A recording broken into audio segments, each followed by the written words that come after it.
Double engine की सरकार ने क्या कौन सा मसौदा तैयार किया कर्नाटक के भविष्य के बारे में, कर्नाटक के मौजूदा हालात के बारे में, आगे फ्यूचर प्रोग्राम क्या होगा सरकार का, उसको उन तमाम चीज़ को दिखाने की बात थी, ना कर एक बजरंगबली की। कब तक ये देश चलाते रहेंगे इस तरह से?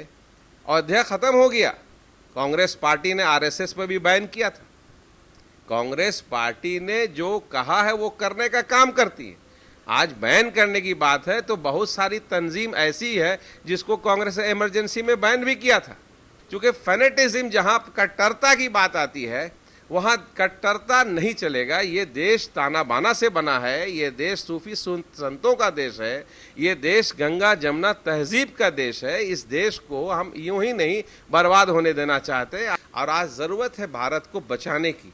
आज आज़ादी की दूसरी लड़ाई है जहां हमको उस लड़ाई को मुस्तैदी से लड़ने की, कि फासिस्ट ताकत जो इस देश में हमारे सर चढ़ के बोल रहा है उसको कुचलने की। और आज तमाम विपक्षी पार्टियां एक जगह हो रही हैं।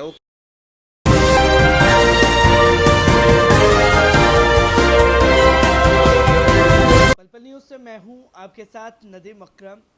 बजरंग दल बैन को लेकर के देश में सियासत शुरू हो गई है, जहां कर्नाटक चुनाव में कांग्रेस ने अपने मैनिफेस्टो में साफ तौर पर यह कहा कि नफरत फैलाने वालों को बर्दाश्त नहीं किया जाएगा और हम अगर सत्ता में आते हैं तो बजरंग दल को कर्नाटक में बैन करने का काम करेंगे।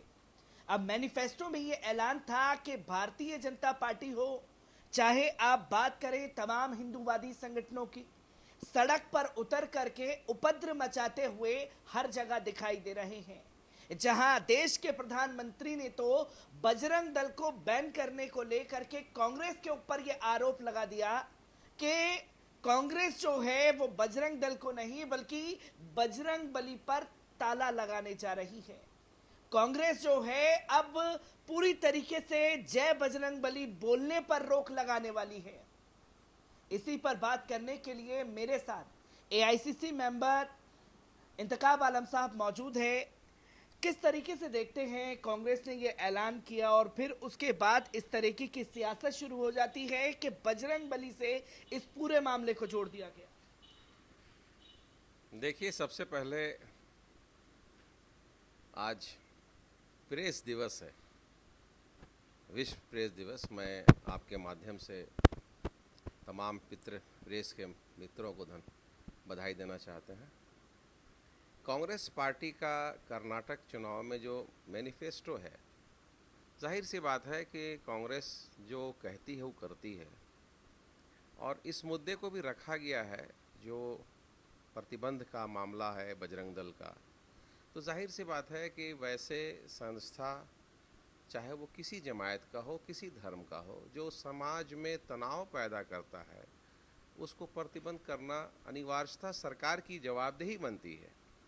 वो अपने कानूनी दायरे में लेकर के उसको प्रतिबंध किया जा सकता है। लेकिन सवाल है कि आपके ही माध्यम से और हाल के कर्नाटक चुनाव में प्रधानमंत्री के वक्तव्य पे कि उन्होंने ट्विस्ट किया है कि बजरंग दल और बजरंग बली, बजरंग बली का मतलब है पवन पुत्र हनुमान, जो उसकी बात तो कर ही नहीं सकता है आदमी। वो एक आस्था और हिंदू धर्म में राम के सेवक के रूप में हनुमान जी को देखा जाता है। और हनुमान जी की शक्ति, उनकी शक्ति के आगे आप क्या कर सकते हैं? उसको कैसे बंद कर सकते हैं?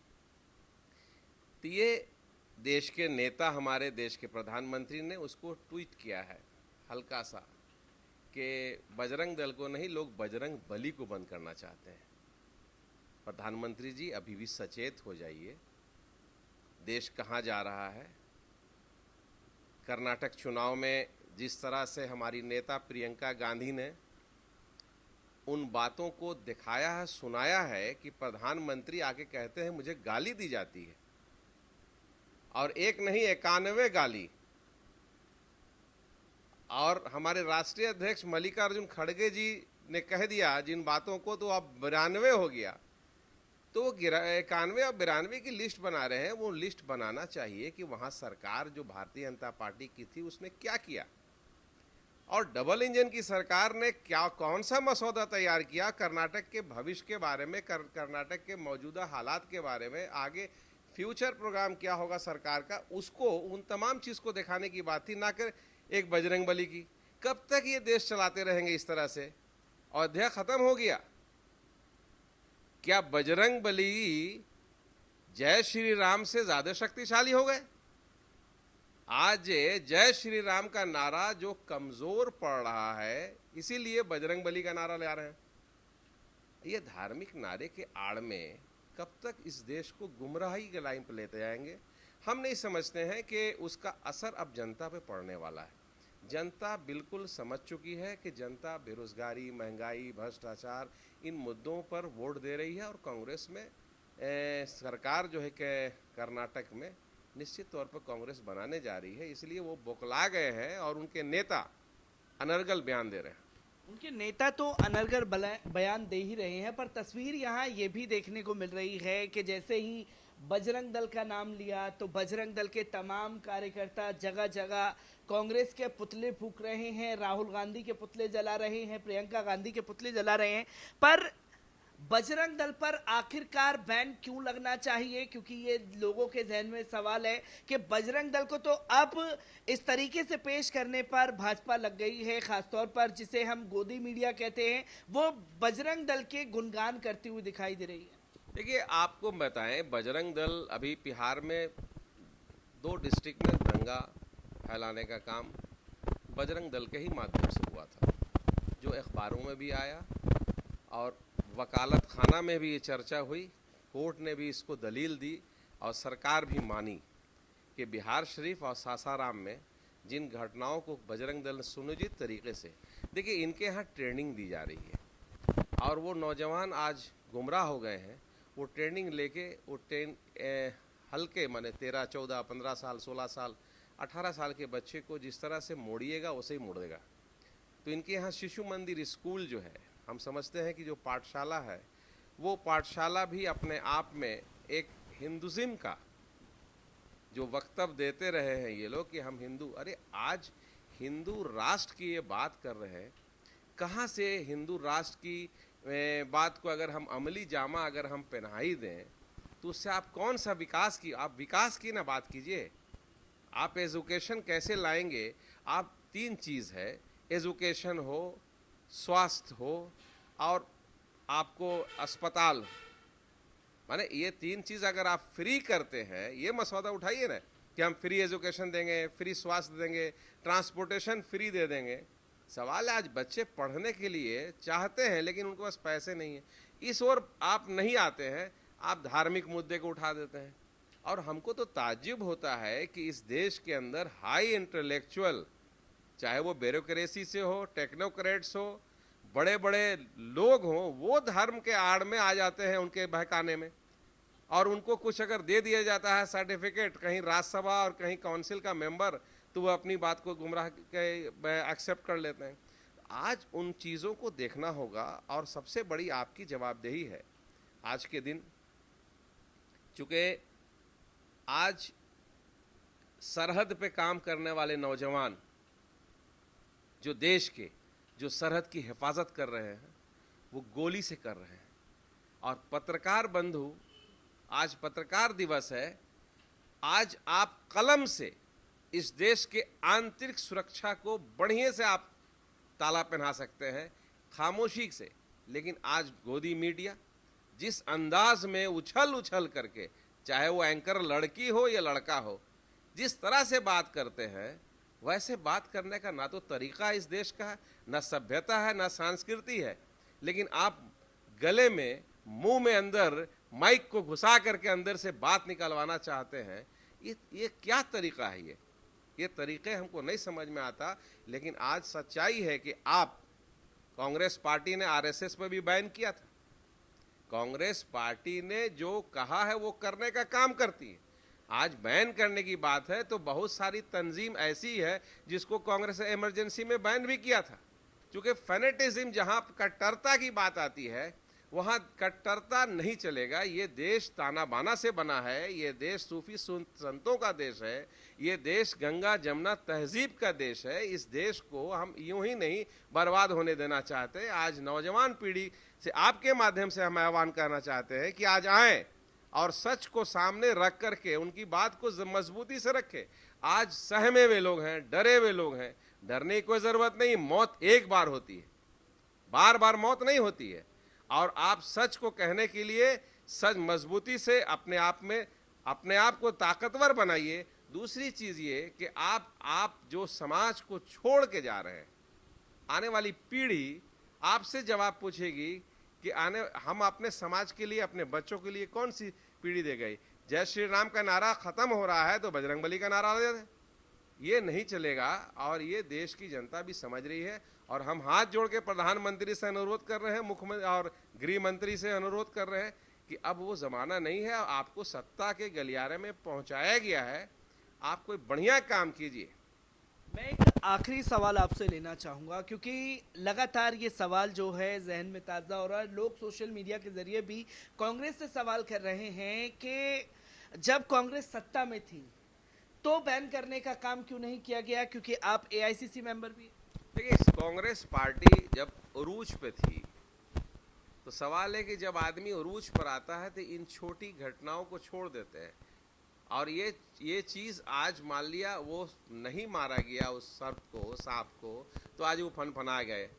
आज सच्चाई ये है कि जिस तरह से भी जो अनर्गल बयान दे रहा है, आज प्रतिबंध लगाने की भी बात उस टाइम की जाती तो निश्चित तौर पर हो जाता। और ऐसा नहीं कांग्रेस ने नहीं किया, कांग्रेस ने भी आप चूंकि ये देश को सामने रख के फैसला करती है।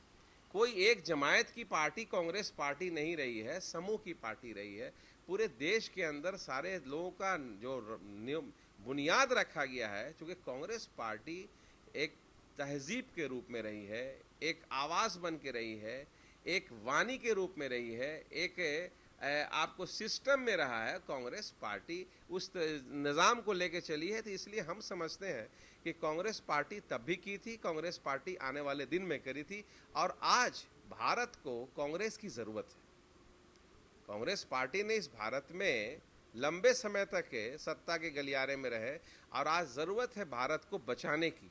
आज आज़ादी की दूसरी लड़ाई है जहां हमको उस लड़ाई को मुस्तैदी से लड़ने की, कि फासिस्ट ताकत जो इस देश में हमारे सर चढ़ के बोल रहा है उसको कुचलने की। और आज तमाम विपक्षी पार्टियां एक जगह हो रही हैं। वो कहीं ना कहीं हम समझते हैं कि वो एक गलियारे में आकर के एक ताना बाना के साथ, हम समझते हैं 2024 में, चूँकि ये अभ्यास हो चुका है, अभ्यास हो जाता है कि जहाज़ डूबने वाली है तो चूहा सबसे पहले भागता है। अब बयानात जो है ना गलत निकलते रहते हैं, तो लोग अब बयानात भी गलत निकलते रहेंगे। और आज उन चीज़ों को देखते हुए कांग्रेस का डर समा गया है कि राहुल गांधी जिस तरह से मुखर होकर के इस देश में एक आवाज़ बने हैं। राहुल गांधी अब राष्ट्रीय नेता के रूप में नहीं, माने राहुल एक विचारक हो गए, एक विचार हो गए। और विचार जहाँ हो गया है तो वो आदमी से ऊपर निकल जाता है। राहुल गांधी अपने, आज बता रहे थे, मैं पिछले कई सालों से अपने लोगों के आपके सामने रखता रहा कि राहुल गांधी और सोनिया गांधी के पास अपना मकान नहीं है। जो आज ये साबित हो रहा है कि वो नहीं मकान है तो माँ बेटा एक साथ रह रहे हैं। पिछले जब से हम होश राजनीतिक में आए तो उनको सरकारी मकान में ही देखते रहे। तो सरकारी मकान तो उनका प्राइवेट मकान तो कभी देखा ही नहीं, कभी हम लोग गए ही नहीं, हमेशा सरकारी मकान पे गए। और जो उनके पंडित जवाहरलाल नेहरू जी का मकान था इलाहाबाद में, आनंद भवन, जो दान कर दिया गया राष्ट्र को, आज राष्ट्र के नाम संपत्ति है वो। तो कांग्रेस तो दान की, और सोनिया गांधी जो है ये तो एक कुर्बानी की पुतली है। जो सच्चाई है कि आज त्याग की देवी के रूप में जाना जाता है। इस फैमिली का मुकाबला पूरे भारत में कोई करेगा क्या? एक सेकुलर फैमिली और पुरानी फैमिली और तहजीब और तमद्दुन वाली फैमिली और सच्चाई से बात रखने वाली फैमिली, आज राहुल गांधी के मुकाबले में इस देश में कोई दूसरा लीडर है क्या? जितनी मुस्तैदी से जिन बातों को मजबूती से रखते हैं वो, और वो बात 6 महीने बाद उसका असर होता है। उन्होंने प्रिडिक्ट किया था कोरोना काल में भी कि सुनामी आने वाली है, देश को बचा लीजिए, लेकिन यहाँ तो बड़े पापा आकर के ड्रम बजा रहे थे, इस देश को नौटंकी बना दिया है। इसलिए अब वो जमाना गया, लोग देख रहा है, आपको चांस दिया गया है, आपको डबल माने 1 दशक का चांस दिया गया, उसमें आप नहीं सुधरे, 2024 आपके साथ नहीं आने वाला है। 2024 नहीं आने वाला है। जैसे कि बातों बातों में अभी आपने खास तौर पर कहा, जो भारतीय जनता पार्टी के कार्यकर्ता और खुद देश के प्रधानमंत्री बात करते हैं कि मोदी जी के नेतृत्व में कोई दूसरा चेहरा नहीं है, वही बात अब कांग्रेसी नेता भी करने लगे हैं कि राहुल गांधी के नेतृत्व में कोई दूसरा चेहरा नहीं। नहीं, राहुल गांधी के नेतृत्व के बराबर की बात नहीं, राहुल गांधी सर्वश्रेष्ठ है आज के तारीख में। राहुल गांधी प्रधानमंत्री एवं, मैं बता रहा हूं ईमानदारी से, राहुल गांधी की ईमानदारी, डेडिकेशन, उस व्यक्ति में जो चीज है वो दूसरे किसी लीडर में नहीं देखने को मिलता है। इसलिए हम लोग राहुल गांधी को प्यार करते हैं और राहुल गांधी की पार्टी में हैं।